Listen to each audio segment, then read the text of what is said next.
बिस्मिल्लाहिर्रहमानिर्रहीम। ये एजुकेशन का जो लेक्चरर का टेस्ट हुआ था पीपीएससी का और ख़ास मेल पेपर्स का, उसके जो है अथेंटिक क्वेश्चंस के अथेंटिक आंसर्स हैं।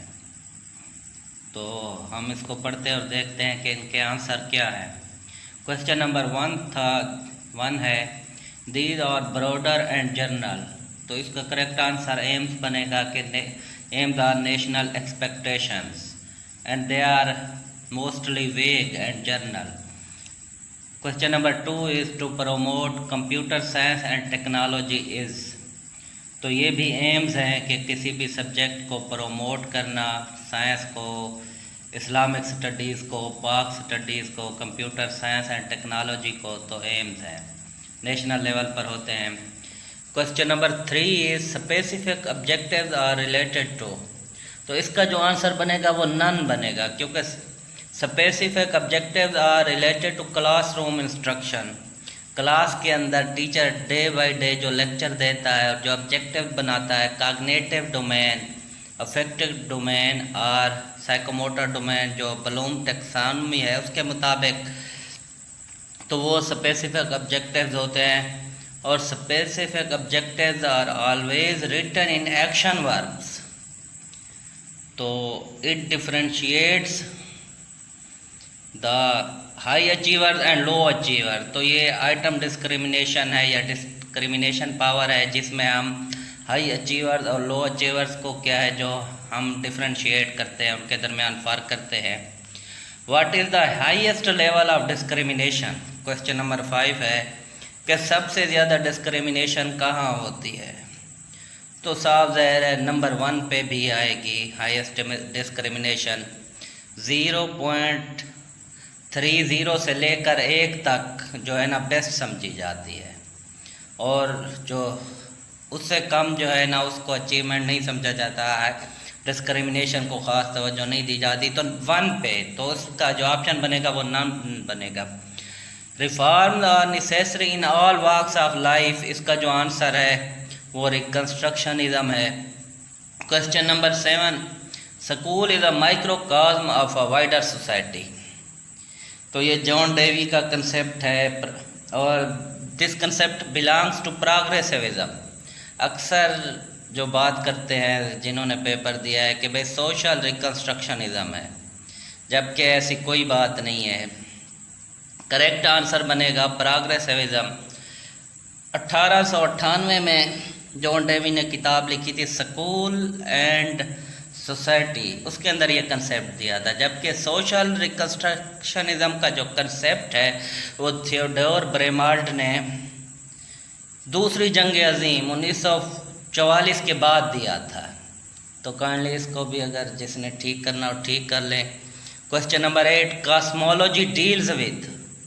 तो cosmology is a branch of ontology और metaphysics and it deals with universe. Question number 9 है useful culture and skills are emphasized in. तो एसेंशियलिज्म। क्वेश्चन नंबर 10 मोटिवेशन के बारे में था, तो इसमें जो स्टेम है वो क्लियर नहीं थी। तो 2 थ्योरीज हैं जो अहम है जिनका ये जवाब हो सकता है। एक तो ये कि employee compares his progress with others.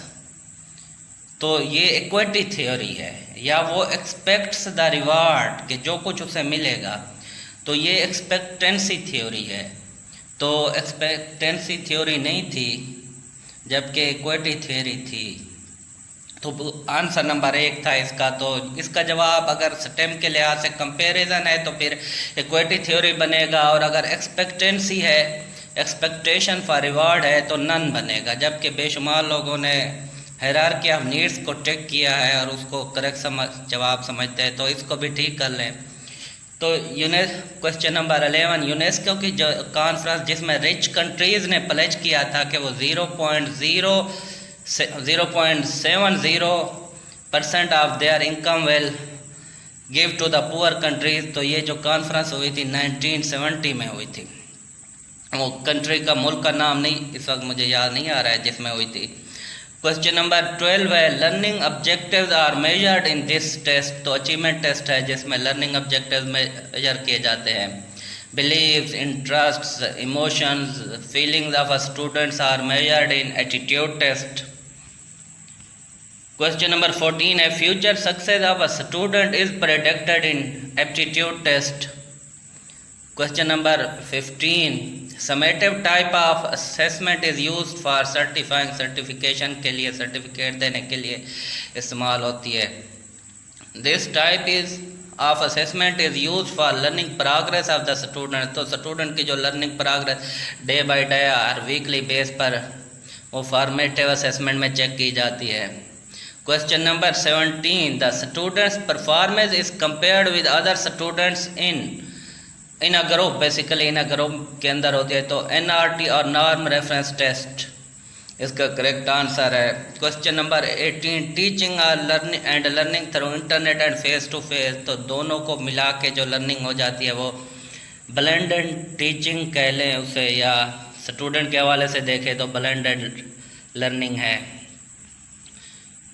Question number 19 common characteristics of causal comparative और कोरिलेशन रिसर्च इज। तो उन दोनों का कॉमन जो है करेक्टरिस्टिक यही है कि both do not manipulate independent variable. दोनों रिसर्च के अंदर हम उसको मैनिपुलेट नहीं कर सकते। Question number 20 define and identify the population is the. तो डिफाइन था या आइडेंटिफाई था, जो भी था, ये सैम्पलिंग का फर्स्ट, इसका जो करेक्ट आंसर है फर्स्ट स्टेप। क्वेश्चन नंबर 21 है the ultimate purpose of scientific method is. Formulation of law and theory. तो साइंटिफिक मेथड का बेसिकली यही पर्पज होता है। Question number 22 the best step in order to reduce external and internal threats to validity is randomization. तो बहुत सारे step है, लेकिन जो पहला स्टेप एक्सटर्नल और इंटरनल थ्रेट्स को कंट्रोल करने के लिए किया जाता है वो रैंडमाइजेशन है के ज़रिए सब्जेक्ट्स को कंट्रोल और एक्सपेरिमेंटल ग्रुप के अंदर डाला जाता है। Question number 23 alternate hypothesis is also called research hypothesis. It is the second name of alternate hypothesis. Question number 24 the researcher is unable to reject a false hypothesis is। तो type 2 error है जिसके अंदर जो है ना false hypothesis को accept किया जाता है। 25 the standard deviation is the dash of the variance square root। Question number 26 control is the characteristic of experimental research। 27 cognitive development deals with knowledge। 28 question number 28 planning, organizing, coordinating and controlling is the function of management का function है। question number 29 out of sight out of mind are the characteristics of। तो sensory motor stage के जो है ये characteristics हैं कि 8 महीने तक जो है ना बच्चे के कंसेप्ट यही आता है कि जो चीज़ आउट ऑफ साइट है वो आउट ऑफ माइंड है, जबकि 9th मंथ के स्टार्ट में उसमें ये जो है कंसेप्ट ऑब्जेक्ट परमानेंस का कंसेप्ट आना शुरू हो जाता है। तो नन था इसका 30 muscles and blood cell are made up of proteins. Question number 31 largest strait in the world is Malacca strait. Question number 32 nationalization policy took place under the leadership of Zulfikar Ali Bhutto।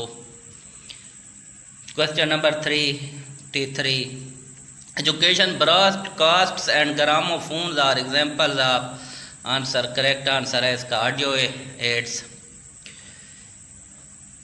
34 socks are to feet as gloves are to hands, इसका answer है analogy English की। 30 question number 35 Allama Iqbal was born in, इसका correct answer है 1877।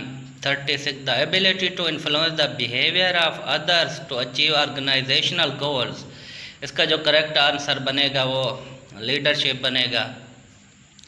37 में जो है ना it is time to rest, इसके बाद उन्होंने कहा था क्वेश्चन था कि भाई प्रेपोजिशन ऐड करें। तो एक्सट्रीम सिचुएशन में इंग्लिश किसी सेंटेंस के अंदर प्रेपोजिशन ऐड करते हैं, अदरवाइज नहीं करते। तो इसका नन ऑफ दीज ऑप्शन बनेगा। तो the bus we were travelling we saw tree and fell down, तो आर्टिकल शुरू में स्टार्ट में दे आएगा और दरमियान में ए आएगा। Question number 39, symposium is a type of, answer एक discussion method. Question number 40, to break the information into parts, to break down the information into parts and examine it, analysing है उसके जो डिफरेंट कॉन्स्टिट्यूएंट्स और parts को फिर examine करते हैं, उनके दरमियान रिलेशनशिप देखते हैं। Question number 41, a posteriori knowledge is based on experience, इसका करेक्ट आंसर बनेगा। Question number 42, evaluation is the process of making judgment, इसका करेक्ट आंसर है। तब question number 43, the process of reasoning from one or more statements to reach certain logically conclusion, certain logical conclusion is called, इसका जो correct answer बनेगा deductive reasoning. Question number 44, the pension is given if the retirement is after the service of, answer correct 25 years. Question number 45, a quantitative description of a pupil performance is called measurement, numerical value or assignment of numbers to any characteristic is called measurement. Question number 46, Government Pakistan slogan to give education during COVID-19 was teleschool. Question number 47, psychology helps in developing, तो इसका correct answer material ही बनेगा, उसमें जो option थे उसके मुताबिक। Psychology helps in teaching methods और content. Question number 48, Shimla agreement between India and Pakistan, इसका आंसर जो था नन था। 1972 में ये हुआ था, एग्रीमेंट हुआ था with in Pakistan and India। 49, the counselor presents the solution to the problems of the counseling, तो डायरेक्टिव काउंसलिंग है, डायरेक्टिव काउंसलिंग जिसके अंदर जो है काउंसलर काउंसलिंग की प्रॉब्लम्स को देखता है, उनको आइडेंटिफाई करता है और उसके अलावा उनका जायज़ा लेके एनालिसिस करके जो बेस्ट पॉसिबल सोल्यूशन है वो पेश करता है। Question number 50, with the help of the education the employees wages increase, इसी किस्म का कोई सवाल था। तो डायरेक्शनल हाइपोथेसिस, ये it is a part of hypothesis which tells the direction of a hypothesis, basically it shows less than, greater than or equal to, इस किस्म के अल्फाज या वर्ड इस्तेमाल करता है।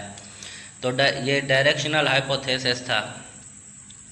तो ये तकरीबन 50 क्वेश्चन बनते हैं जिनका अल्हम्दुलिल्लाह I am sure, more than 100% sure के ये इनके जो आंसर हैं वो करेक्ट हैं। तो काइंडली इसको देख लें और गौर कर लें, जिसने उसके मुताबिक अपना मेरिट बना लें। तो मेरिट इन माय ओपिनियन 62 से लेकर 67 नंबर तक हो सकता है, no more no less. Thanks, अल्लाह हाफ़िज़।